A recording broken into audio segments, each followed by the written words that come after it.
అందరికీ నమస్తే అండి. అడుక్కోవడంలో ఇది ఒక రకమైన అడుక్కోవడం. మా రోజా ప్రెస్ మీట్ పెట్టిందండి. ప్రెస్ మీట్ పెట్టి మీకు దమ్ము ఉంటే మా జగన్ అన్నకి ప్రతిపక్ష హోదా ఇవ్వండి, ప్రతిపక్ష నేతగా గుర్తించండి. ఒకసారి రోజా ఏమని మాట్లాడుతుందో వినిపిస్తా చూడండి. వీళ్ళకొక్కటే సూటిగా చెప్తున్నాను, నిజంగా మీకు దమ్ము ధైర్యం ఉంటే మీరు ప్రజలకి మంచి చేస్తున్నాం, మా మీద ఊరికే దుమ్మెత్తి పోస్తున్నారు అని నిరూపించుకోవాలనుకుంటే జగనన్నకి ప్రతిపక్ష హోదా ఇచ్చి చూడండి. అడుక్కోవడంలో ఇది ఒక కొత్త రకమైన అడుక్కోవడం కదా. అదే దమ్ము నిజంగా జగన్మోహన్ రెడ్డికుంటే అసెంబ్లీలోకి వెళ్ళి ఒక్క 2 నిమిషాలు మాట్లాడమను, ఎక్కువ వద్దు, ఒక 2 నిమిషాలు మాట్లాడి అదే జగన్మోహన్ రెడ్డిని అక్కడ ముఖ్యమంత్రి చంద్రబాబు నాయుడు గారు ఉంటారు, స్పీకర్ గారు ఉంటారు, ఆ అడుక్కోవడం మీద అసెంబ్లీలో అడుక్కోవచ్చు కదా. నిజంగా దమ్ము ధైర్యం ఉంటే ఇదెక్కడ ఏడుపులు, ఇదెక్కడ అడుక్కోవడంలో కూడా ఎంత వెరైటీయా అయిపోయింది. మీకు దమ్ము ఉంటే ఏంటి, దమ్ము ఉంటే ఇచ్చేసేది. ప్రజలు ఇవ్వలేదు కదా, ప్రజలు ఇస్తే కదా. ప్రజలు ఇవ్వని చంద్రబాబు నాయుడు గారు ఎలా ఇస్తారు? అంతేనా?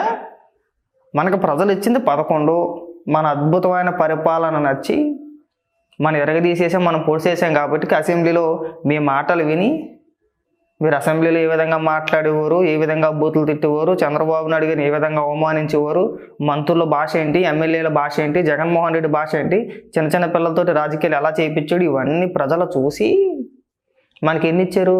మనకి 11 ఇచ్చారు. ఆ 11కు తగ్గట్టుగా మనం వెళ్ళి అసెంబ్లీలో కూర్చొని అసెంబ్లీలో మాట్లాడి ఒక్కసారి కాకపోతే ఒక్కసారి అయినా సరే సభలో పాల్గొని సభలో మాట్లాడి, లేదు నాకు సమయం సరిపోవట్లేదు, మీరు నాకు సమయాన్ని తక్కువ కేటాయిస్తున్నారు కాబట్టి నాకు ఇంకాస్త సమయం కావాలి, లేదంటే ప్రతిపక్ష హోదా అయినా సరే నాకు ఇవ్వండి అని అడుక్కుంటే అది వేరేది. ఆ విధానం వేరే. అసెంబ్లీకి వెళ్ళరంట, అసలు మైక్ ఇస్తారో ఎవరో తెలియదు, వెళ్తే కదా తెలిసేది ఎవరో అని చెప్పేసి మీరు డిసైడ్ చేసుకుంటే ఎలాగా? ఒక పక్క స్పీకర్ గారు చెప్తున్నారు, డిప్యూటీ స్పీకర్ గారు చెప్తున్నారు, మేము మైక్ ఇస్తామంటే రాండి అని చెప్పేసి అని చిలక్క చెప్పినట్టు చెప్తున్నారు. బ్రహ్మాండంగా పిలుస్తున్నారు కదా మిమ్మల్ని, రండి వచ్చి కూర్చొని మాట్లాడండి అని చెప్పేసి.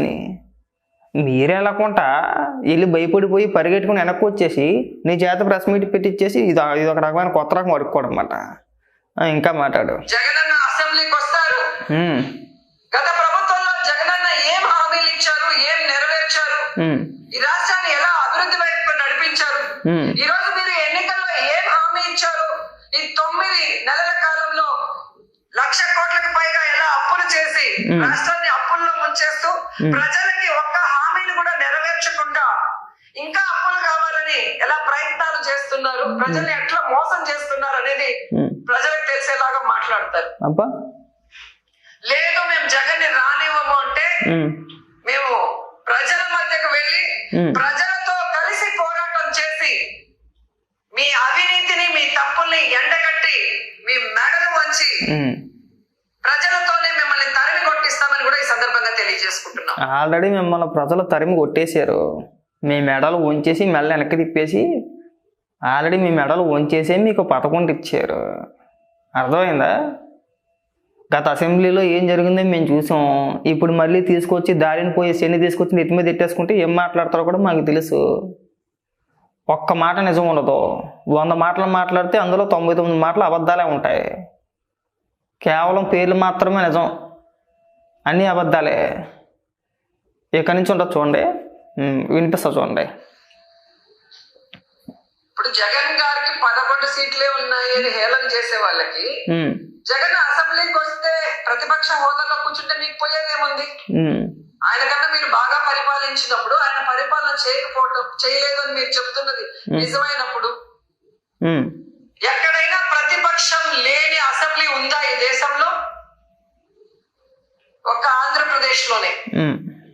గతంలో జగన్ అనుకుంటే చంద్రబాబు నాయుడు ప్రతిపక్ష హోదా లేకుండా చేస్తుండొచ్చు అనుకున్నాడు. అనుకొని ఆల్రెడీ చంద్రబాబు నాయుడు గారిని ఉద్దేశించి అదే అసెంబ్లీలో జగన్మోహన్ రెడ్డి చంద్రబాబు నాయుడు గారిని ఉద్దేశించి అనేసాడు కూడా, నేను తలుచుకుంటే మీకు ప్రతిపక్ష హోదా కూడా లేకుండా చేయగలను అని చెప్పేసి అని అన్నాడా లేదా? మరి ఇవాళ లేని ప్రతిపక్ష హోదాని చంద్రబాబు నాయుడు గారు ఎలా ఇచ్చేస్తారో, ఏ విధంగా కల్పిస్తారో ప్రజలకు అదే ఇవ్వాల్సింది. ప్రజలు కల్పించలేని హోదా చంద్రబాబు నాయుడు గారు ఎలా ఇస్తారని చెప్పని అడుగుతున్నా. ఇవ్వరు కదమ్మా, రోజా ఇస్తారా? ఆ రోజు ఏ విధంగా తీసేస్తానన్నాడు, ఆ రోజు ఎందుకు ఖండించలేదు మీరంతా? కానీ ప్రజాస్వామ్యాన్ని గౌరవించే వ్యక్తిగా జగనన్న ఆ రోజు చంద్రబాబు నాయుడిని ప్రతిపక్ష హోదాతో కంటిన్యూ చేశారు. వీళ్ళు చేసే నీతిమాల రాజకీయాలు ఆ రోజు చేస్తుంటే ఆయనకి ప్రతిపక్ష హోదా ఉండేది కాదు. ఇయే అతి మాటలు అంటే జగన్మోహన్ రెడ్డి కంటిన్యూ చేయడం ఏంటి? ప్రజలు ఇచ్చారు. చంద్రబాబు నాయుడు గారికి ప్రతిపక్ష హోదా జగన్మోహన్ రెడ్డి ఇచ్చింది ఏంటి అంటున్నా. తెలుగుదేశం పార్టీ ఎమ్మెల్యేలు 23 మంది గెలిచారు, ఒక 4 లాగేసుకున్నారు. లాగేసుకుని ఆ తర్వాత ఏమని మాట్లాడారు? నేను మిగిలిన ఇంకో 2-3 లాగేసుకుంటే మీకు ఆ హోదా కూడా ఉండదు, గుర్తుపెట్టుకోండి అని చెప్పేసి పెద్ద పెద్ద డైలాగులు కొట్టాడా? ఒక నిజంగా లాగేసుకుని ఆ పని చేసుకున్నా చేయొచ్చేమో, చేసే ప్రయత్నం చేసాడు, కానీ ఎవరు లొంగడా. ఒకవేళ నిజంగా జగన్మోహన్ రెడ్డి ఆ పని చేసి ఉంటే అప్పుడు తెలిసేది. ఒకవేళ నిజంగా అప్పుడు ఆ పని చేశారు అనుకో, మళ్ళీ భజన చేసేది మీరే. ఆల్రెడీ ఆ ప్రయత్నాలన్నీ జరిగినాయి, వర్కౌట్ అవ్వాలా. నువ్వు ఇక్కడికి వచ్చి ఈ సొల్లు డైలాగులు మా దగ్గర కొట్ట మాకు. ఇంకా మాట్లాడు, చాలా మాట్లాడుతుంది, ఇంకా తక్కువ కాదు. ఎందుకంటే ఏ రాష్ట్రంలో అయినా ఒక ప్రతిపక్ష పార్టీ ఉండాలి. అధికార పార్టీ ఏదైనా తప్పులు చేస్తారు ఎత్తి చూపించాలి, నిలదీయాలి. వాటిని అధికార పార్టీ సరిదిద్దుకొని ప్రజలకి అండగా నిలబడాలి. అసెంబ్లీకి వెళ్ళాలి కదా ముందు, అసెంబ్లీకి వెళ్ళాలి కదండి. అసెంబ్లీకి వెళ్ళకుండా వచ్చి ఊరికే నామకే వస్తే ఇక్కడికి వచ్చేసి మళ్ళీ బెంగళూరు వెళ్ళిపోయి బెంగళూరులో పడుకొని మళ్ళీ ఏదైనా ఒక ఇష్యూ వస్తే ఎవరైనా చనిపోతే శవ రాజకీయాలు చేస్తే మళ్ళీ అక్కడి నుంచి ఇక్కడికి పరిగెత్తుకు వచ్చేసి ఆ రాజకీయాలు చేస్తే ఎవరిచ్చేస్తారు? ఇంకా మాట్లాడు. దీనికే అసెంబ్లీ అనేది ఉంది, అంతేగాని ప్రజల్ని మోసం చేస్తాం,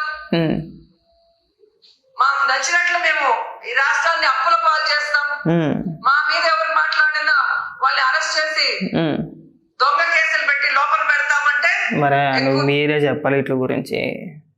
తెలుగుదేశం పార్టీ నాయకుల్ని చంద్రబాబు నాయుడు గారిని అరెస్ట్ చేసినప్పుడు పటాసులు కాల్చేసి దీపావళి చేసేసి అడ్డడ్డంగా తలకాయలు ఊపేసి డ్యాన్స్లు వేసేసి గుర్తులేదమ్మా నీకు?